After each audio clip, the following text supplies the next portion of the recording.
नई Delhi G20 leaders summit declaration पर सहमति बनी है। मैं इस डिक्लेरेशन को एडॉप्ट करने की घोषणा करता हूं।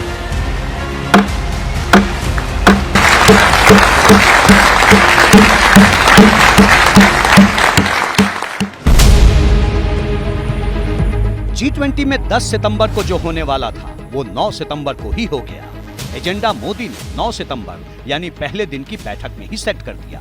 G20 समिट में भारत के लिए ये बड़ी कामयाबी है। नई दिल्ली लीडर्स घोषणा पत्र को मंजूरी मिल गई। घोषणा पत्र पर सदस्य देशों की सहमति बन गई।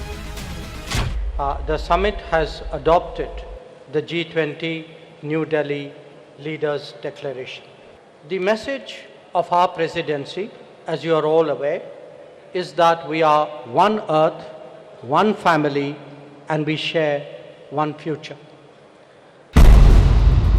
37 पन्नों के घोषणा पत्र में किन बिंदुओं को रखा गया है उनके बारे में गहराई से समझने से पहले दूसरे दिन के कार्यक्रम पर एक नजर डालते हैं।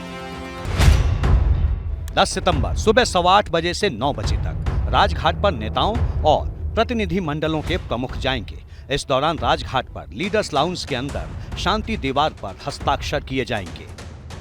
सुबह 9 बजे से 9:20 तक महात्मा गांधी की समाधि पर पुष्पांजलि अर्पित की जाएगी। वहां महात्मा गांधी के पसंदीदा भक्ति गीतों का लाइव प्रदर्शन भी होगा। सुबह 9:20 पर नेता और प्रतिनिधिमंडल के प्रमुख अलग अलग काफिलों में लीडर्स लाउंज के लिए प्रस्थान करेंगे। सुबह 9:40 से 10:28 तक भारत मंडपम में नेताओं और प्रतिनिधिमंडल के प्रमुख फिर एक जगह आएंगे और भारत मंडपम के लेवल 2 के साउथ प्लाजा में वृक्षारोपण करेंगे। सुबह 10:30 बजे से दोपहर 12:30 बजे तक भारत मंडपम के लेवल 2 के समिट हॉल में तीसरा सत्र वन फ्यूचर पर होगा। शेड्यूल के मुताबिक नई दिल्ली लीडर्स घोषणा पत्र 10 सितंबर को जारी होने वाला था, लेकिन उसे पहले जारी कर पीएम मोदी ने सबको चौंका दिया। अभी एक खुशखबरी मिली है। हमारी टीम्स के हार्डवर्क से और आप सभी के सहयोग से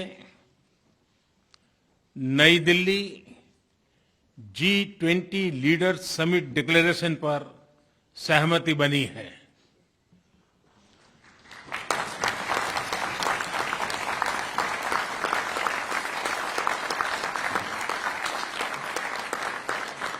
मेरा प्रस्ताव है कि इस लीडर्स डिक्लेरेशन को भी एडॉप्ट किया जाए।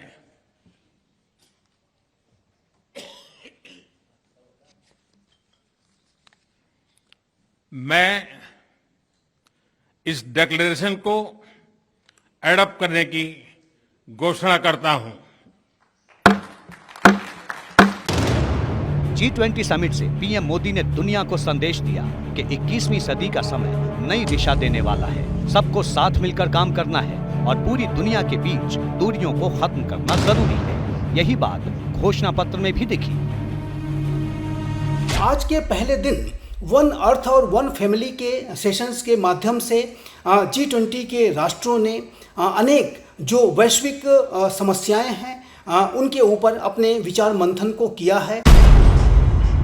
G20 की खबर के बीच जो सबसे जरूरी बात थी, जिस पर दुनिया की निगाह थी, जिसे लेकर असमंजस की स्थिति थी, वो साफ हो गई। घोषणा पत्र में यूक्रेन के युद्ध का जिक्र हुआ।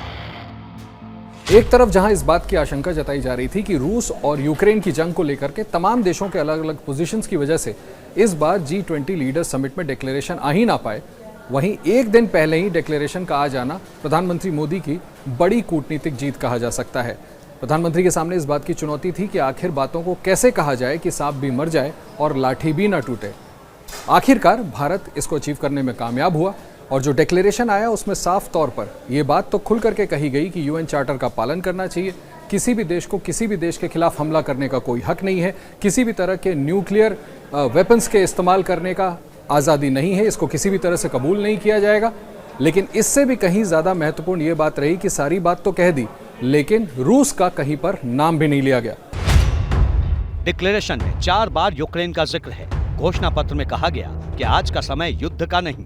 युद्ध को लेकर घोषणा पत्र में रूस का जिक्र नहीं है, सिर्फ यूक्रेन युद्ध का जिक्र किया गया।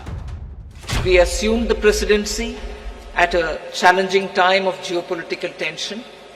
The Indian presidency has worked to ensure that these divergences don't overshadow. घोषणा पत्र में यूक्रेन में व्यापक, न्याय संगत और स्थायी शांति का आह्वान किया गया। सदस्य देशों से इलाकों पर कब्जा करने के लिए ताकत के इस्तेमाल या किसी भी देश की क्षेत्रीय अखंडता के खिलाफ कार्य करने से बचने का आग्रह किया गया है। घोषणा पत्र में ये भी जोर देकर कहा गया है कि परमाणु हथियारों का उपयोग या उपयोग की धमकी अस्वीकार्य होनी चाहिए। महाशक्तियों के बीच में एक वर्चस्व की प्रतिद्वंदिता चल रही है। यूक्रेन का युद्ध जारी है और यूक्रेन के युद्ध की वजह से पूरे विश्व की जो आर्थिक तंत्र है, जो इकोनॉमिक सिस्टम है, उसके ऊपर भी नेगेटिव इम्पैक्ट पड़ा है। चाहे वो एनर्जी सप्लाई चेन्स हो, चाहे वो फूड सप्लाई चेन्स हो, चाहे वो फर्टिलाइजर सप्लाई चेन्स हो, वो सीवियरली स्ट्रेस्ड आउट हुए हैं। इसके ऊपर बहुत नकारात्मक असर पड़ा है। यूक्रेन संघर्ष को लेकर आम सहमति नहीं बन पाने के चलते भारत ने शुक्रवार को जियोपॉलिटिक्स के पैराग्राफ को खाली छोड़ दिया था ताकि इसे लेकर कोई विवाद न हो। अब पैराग्राफ में कुछ बदलाव के बाद इस घोषणा पत्र को स्वीकार कर लिया गया है। ये भारत की कूटनीतिक स्तर पर बड़ी जीत मानी जा रही है। यूक्रेन के अलावा कई महत्वपूर्ण मुद्दों को घोषणा पत्र में शामिल किया गया है, जिनमें मजबूत, टिकाऊ, संतुलित और समावेशी विकास, एसडीजी पर प्रगति में तेजी लाना, सतत भविष्य के लिए हरित विकास समझौता, 21वीं सदी के लिए बहुपक्षीय संस्थान, तकनीकी परिवर्तन और डिजिटल सार्वजनिक बुनियादी ढांचा, इंटरनेशनल टैक्सेशन, लैंगिक समानता और सभी महिलाओं और लड़कियों को सशक्त बनाना, वित्तीय क्षेत्र के मुद्दे, आतंकवाद और मनी लॉन्ड्रिंग का मुकाबला करना और अधिक समावेशी विश्व के निर्माण का जिक्र है। वर्तमान समय में जो पूरा अंतर्राष्ट्रीय समुदाय जिस तरीके की चुनौतियों को से जूझ रहा है, चाहे वो फाइनेंशियल स्टेबिलिटी को बनाए रखने की चुनौती हो, चाहे वो वातावरण परिवर्तन के संकट से जूझने का विचार हो, या सस्टेनेबल डेवलपमेंट गोल्स को हासिल करने का लक्ष्य हो, उन सभी विषयों पर आज एक गंभीर मंत्रणा की गई है। और जाहिर है कि इस पूरे मंत्रणा को, इस पूरे डिलिब्रेशन को वसुधैव कुटुंबकम की भावना के साथ भारत ने आयोजित किया है। घोषणा पत्र पर आम सहमति बनने के बाद विदेश मंत्री एस जयशंकर ने कहा, दिल्ली घोषणा पत्र का पारित होना एक बड़ी उपलब्धि है। ये भी तय हुआ कि खाद्य सुरक्षा, पोषण और प्रौद्योगिकी की परिवर्तनकारी भूमिका पर ध्यान दें।